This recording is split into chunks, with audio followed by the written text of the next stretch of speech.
جو پہلی واقعہ تھا ہیتھرو ایئرپورٹ کا، اس کے بعد حسین اصغر جو ایڈیشنل آئی جی ہیں پنجاب پولیس کے، ان کی سربراہی میں ایک کمیٹی بھی قائم کی گئی ہے جو اس پورے نیٹ ورک کا جو ہے وہ کھوج لگا رہی ہے. جی ٹھیک ہے شکیل، لیکن منشیات کا جو یہ کاروبار ہے اس کے لیے مسلسل پی آئی اے کے طیاروں کا استعمال کیا جا رہا ہے، اور اس طرح کے جو واقعات ہیں وہ ماضی میں بھی بہت سارے دیکھنے کو ملے ہیں. اس کا سدباب کیا نظر آتا ہے؟ اس میں ملوث افراد کو قانون کی گرفت میں لانے کے لیے اس قسم کی جو تحقیقاتی کمیٹی بنائی جاتی ہیں، اس کا کوئی رزلٹ سامنے آتا ہے؟ اس سے پہلے کے واقعات میں ایسا کچھ ہوا ہے؟ جی دیکھیں، جو سلسلہ ہے منشیات لے جانے کے، یہ صرف پی آئی اے کے ذریعے نہیں ہے، دیگر بھی جو پروازیں ہیں، نجی ایئر لائنز پروازیں، ان کے ذریعے بھی کئی بار جو ہے وہ اس طرح کے واقعات سامنے آتے ہیں. میں آپ کل کا واقعہ ذکر کرتا چلوں.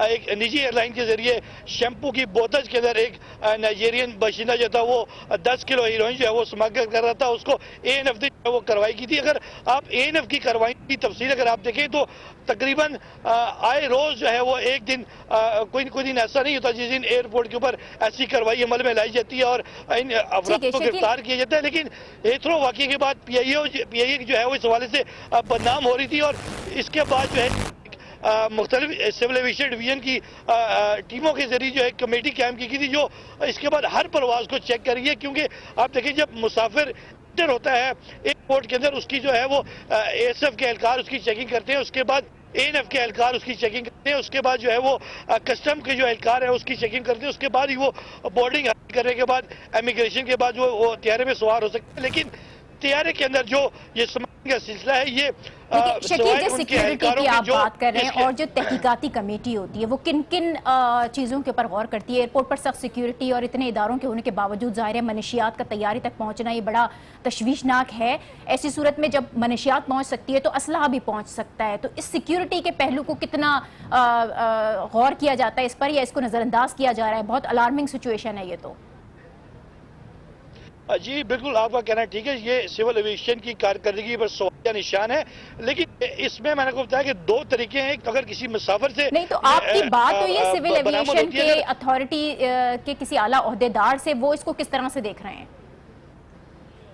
جی میری آج بات ہوئی تھی اس حوالے سے ایک سول ایویشن کے عہدیدار سے، اور ساتھ ساتھ پی آئی اے کے ترجمان بھی یہ چیز کہی گئی تھی کہ ہم نے جو ہے اس حوالے سے جب سے ہیتھرو کا واقعہ آیا ہے اس کے بعد ہم نے ایک مستقل جو ہے کمیٹی قائم کر دی ہے جس کے اندر صرف سول ایویشن ڈویژن کے مختلف جو ہے اے ایس ایف کے، اے این ایف کے اور کسٹم کے جو اہلکار اس کے اندر موجود ہیں. ساتھ ساتھ یہ کہ جو ویجیلنس کمیٹی ہے اس کے جو اراکین ہیں وہ بھی اس کے اندر موجود ہیں، جس کے بعد ہر جو انٹرنیشنل پرواز جو ہے اس کو جو ہے وہ چیک کیا جاتا ہے. آج بھی 4 پروازوں کو چیک کیا گیا تھا جس میں سے پی کے 785 کے اندر سے جو ہے یہ جو ہے 20 کلو گرام جو ہیروئن ملی ہے. بہت شکریہ شکیل احمد ہمارے ہمراہ تھے، آج ٹی وی کے کورسپونڈنٹ. آج ہونے والا یہ واقعہ پی آئی اے کے طیارے سے ہیروئن کا برآمد ہونا، اس سے متعلق جو تحقیقات ہوئی ہے اور جو تفصیلات ہیں اس سے ہمیں آگاہ کر رہے تھے. 4 طیاروں کی تلاشی لی گئی تھی جس میں سے ایک میں سے ہیروئن برآمد ہوئی.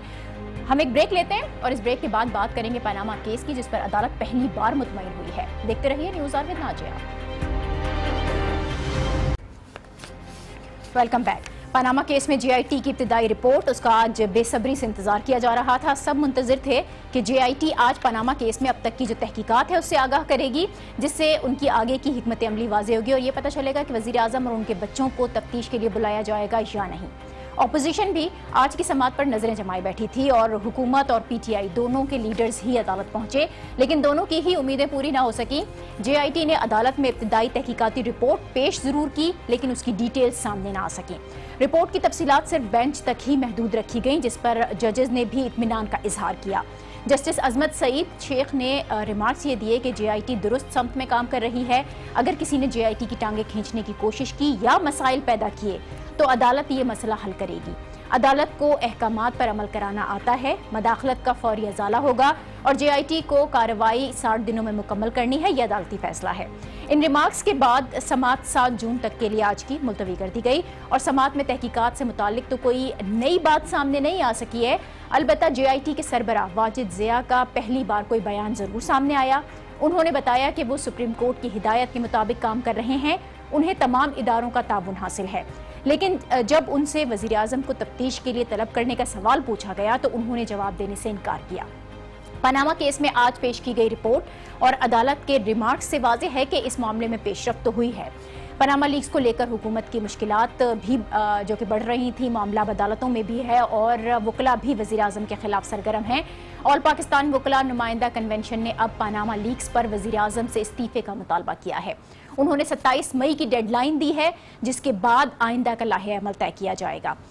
مختصراً یہ کہ وزیر اعظم کے خلاف وکلاء تحریک کی تیاری ہو رہی ہے اور اس تمام صورتحال اور پاناما لیکس پر GIT کی کارروائی، اس پر اب ہم بات کریں گے۔ ہمیں جوائن کر رہے ہیں ماہر قانون احمد رضا قصوری صاحب۔ بہت شکریہ احمد رضا صاحب آپ کا۔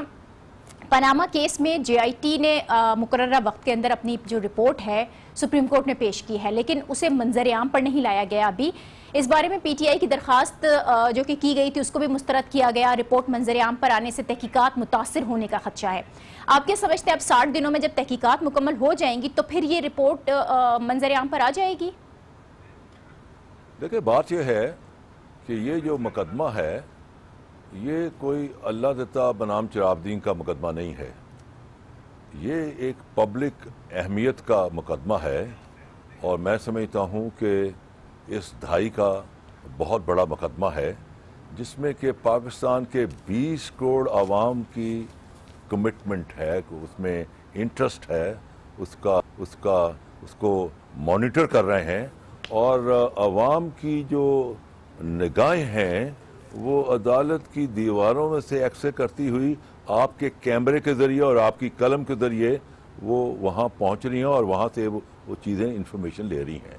اب چیز یہ ہے کہ پہلی جو کھیپ ہے وہ GIT کی آئی، عام طور پر جو تھا اپنا لوگوں کی اوپینین یا اندازہ یہی تھا کہ یہ جو 3 رکنی سپروائزری بینچ ہے اس کے سامنے جب یہ ڈاکومنٹس آئیں گے تو اینی ڈاکومنٹ جو کہ عدالت میں فائل کیا جائے اس سے ڈاکومنٹ آف پبلک امپورٹنس، وہ پبلک ڈاکومنٹ ہے جس کی کوئی بھی شخص جس کا مقدمے سے تعلق نہیں بھی ہے وہ بھی کاپی، اس کی سرٹیفائیڈ کاپی لے سکتا ہے۔ تو چیز یہ ہے کہ پہلی کھیپ آئی ہے، اس کھیپ میں لوگوں نے اس چیز کو اسیس کرنا ہے کہ آیا جو GIT کی جو سمت ہے، ڈائریکشن ہے، وہ 13 سوالات کی روشنی میں صحیح سمت میں جا رہے ہیں۔ ٹھیک ہے، مثال طور پر اگر آپ کی سمت آپ نے جانا ہو کراچی اور آپ چل پڑیں پشاور تو جتنی مرضی تیز جا رہے ہیں آپ غلط سمت میں جا رہے ہیں۔ تو پہلی جو چیز ہے جس کو مانیٹر کرنا ہے لوگوں نے، جس کو دیکھنا چاہیں گے لوگ کہ یہ جو پہلی کھیپ آئی ہے 2 ہفتوں کے بعد اس کی سمت کیا ہے، کیا اس کی سینس آف ڈائریکشن جو ہے وہ 13 سوال کے پیرامیٹرز کے اندر ہے، اور دوسری یہ ہے کہ وہ جو ڈائریکشن کے بعد اس کی سپیڈ کیا ہے۔ قصوری صاحب، 2 ہفتے یہ تو ہو گیا، پہلا مرحلہ ہو گیا، 7 مئی تک سماعت اب ملتوی کر دی گئی ہے۔ دوسرا مرحلہ ہے تحقیقات کے دوران کیا GIT کی جانب سے وزیر اعظم کو طلب کیا جا سکتا ہے؟ وائی ناٹ جی، دیکھیں وزیر اعظم کوئی قانون کا دیوتا تو نہیں ہے، ہی از ناٹ ابو بورڈ، یعنی رول آف لا کا بنیادی اصول یہ ہے کوئی شخص جو ہے قانون سے بالا تر نہیں اور تمام لوگ قانون کی نگاہ میں برابر ہیں۔ اور ایک حدیث مبارکہ ہے کہ رسول پاک صلی اللہ علیہ وسلم نے کہا کہ اس سے پہلے قومیں اس لیے تباہ و برباد ہو گئی جب ان میں کوئی بڑا شخص قانون شکنی کرتا تھا تو اس کو چھوڑ دیا جاتا تھا، اور جب کوئی چھوٹا شخص قانون شکنی کرتا تھا تو اس کو پکڑ لیا جاتا تھا۔ اور پھر آپ نے قسم کھا کے کہا کہ خدا کی قسم اگر فاطمہ بنت محمد بھی چوری کرے گی تو میں اس کا بھی ہاتھ کاٹ دوں گا۔ اگر خاتون جنت جو ہیں وہ قانون سے بالا تر نہیں تو نواز شریف۔ قصوری صاحب، ایک طرف تو اہل خانہ وزیر اعظم کے قانونی کارروائی کا سامنا کر رہے ہیں، اب وکلاء نے وزیر اعظم سے استعفے کا مطالبہ کیا ہے، کیا جمہوری حکومت کے خلاف یہ وکلاء تحریک کا آغاز ہم اس کو سمجھیں؟ بات یہ ہے کہ جہاں جمہوریت ہے وہاں ایک جو لیڈرز ہوتے ہیں they are very sensitive to the public opinion۔ آپ نے دیکھا کہ آئس لینڈ کے وزیر اعظم کا ذکر آیا اسی پاناما لیکس میں، اس نے ایک دن نہیں سوچا، اس نے فٹ استعفیٰ دے دیا کہ مجھ پر اتنا بڑا الزام آ گیا ہے۔ اور آپ نے دیکھا کہ ڈیوڈ کیمرون وہاں ایک ریفرینڈم ہوا کہ آیا آپ جو ہیں وہ یورپین یونین کا حصہ